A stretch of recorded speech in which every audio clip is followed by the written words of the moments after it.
Hey everybody, Pastor Mike here, and we're going to jump in this morning with two questions. The first one being, how many of you like change? I don't see any hands. The second question is this: how many of you know and understand that change is important? Well, I'm hoping that you're all raising your hands on this one. See, we're going to talk about today is embracing change to reach our fullest potential. We're going to look at what is positive change, what are hindrances to proactive change, and what makes change successful. We have to change. The definition of insanity is continuing to do the same things over and over and over again and expecting different results. Well, I don't know about you, but I'm not insane. Well, I might be. Just drank some coffee. Anyway, we don't want to be insane. We want different results. So that means we have to change. And the writer of Ecclesiastes tells us that if we wait for the right circumstance, if we're waiting for the right situation, we're not going to get anything done. Now, he's talking about farming in this particular situation, that if the farmer waits for the perfect weather, he will never plant. And if he never plants, he's not going to reap a harvest. Same goes for the church. Same goes for you as a leader. Same goes for you as a husband or a wife or a mom or a dad. If we wait for the right circumstance, you will not get anything accomplished. In other words, we have to be intentional about making changes, because every positive change that is processed in God's heart will produce God's intention. Okay? Every positive change that is processed in God's heart will produce God's intention. See, positive change is a choice to become different.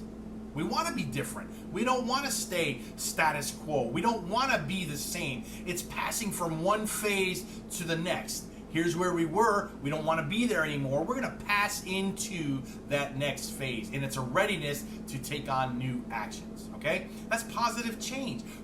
Some of the things that hinder proactive change is movement. Change means movement. A lot of times people don't want to move. Man, I'm comfortable here. I like where I'm at. And when there's movement, there's friction. I know a lot of people that don't like friction. It hurts. Friction is uncomfortable. Well, in order to change, there's going to be a rub. There's going to be friction. There's going to be some discomfort. Not uncomfort, that doesn't even make sense. But discomfort. There's going to be some discomfort. Some people view change as a threat, and that can hinder proactive change. They look at it as a threat instead of an opportunity. Well, I don't want to change. That threatens my safety and my security versus, oh man, this is an opportunity to get better. We want to better ourselves. We want to be proactive. We want to move forward. It's, again, letting go of things that are familiar and comfortable, even though they're good, even though they may be good, for the betterment of who you are. Change. Remember, we have to remember that without change, different results are seldom possible. Again, it's the definition of insanity, doing the same things over and over and over. So how do we then, excuse me, that's the coffee. How do we then make transition and change successful? Well, as a leader, these are some things that we have to do. One is we have to collaborate. We have to work together as a team. And we've been really emphasizing teamwork and vision a lot lately. Well, we have to collaborate and work together. We have to explore the needs that are around us. Explore the needs that are around you. Get together, brainstorm, get feedback. These are some things that, man, if I know the need, these are some things that we can do to meet that need. But it is going to require change. It's going to require us to do some things that we've never done before. It gives people an opportunity by collaborating to take ownership of the vision. Okay, so that's one. We collaborate. Two is we alleviate. Well, what does that look like? Well, we have to alleviate people from the fear of change. How do we do that? Well, it's by training people that you're leading to be visionaries, to be optimistic, to be intentional, so that they can all of a sudden see the vision. Whoa, I see this vision. I'm not afraid of the change anymore because I see where we want to go. And it makes perfect sense. We have to communicate to everyone who's affected. Nobody likes surprises. People push back when they're surprised. People hate surprises. So we have to communicate to everybody that's affected. And we also have to create the environment of need. We have to create an environment of need so that people see that, whoa, there's a need. I can contribute to something that's bigger than myself. That's how we alleviate the fear of change. And the third thing we have to do is motivate. Okay?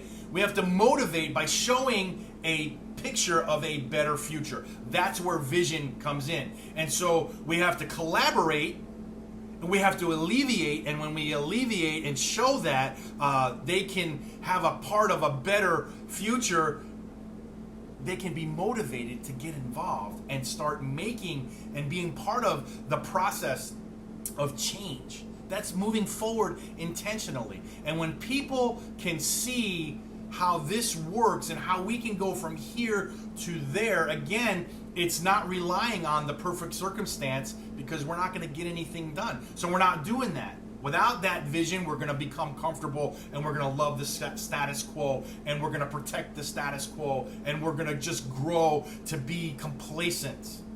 We don't want to do that, because if we stand still, God is going to keep moving. And if God keeps moving and we're standing still, we're going to lose sight of who He is and what He wants to do here at Wellspring Family Life, in your own life, in the lives of your family, at your workplace, wherever it is. We have to embrace change to reach our fullest potential.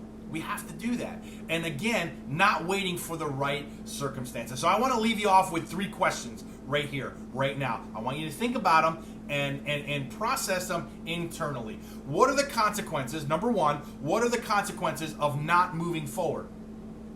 What are the consequences of not moving forward? Number 2, what should we keep and what should we let go of? What should we keep and what should we let go of?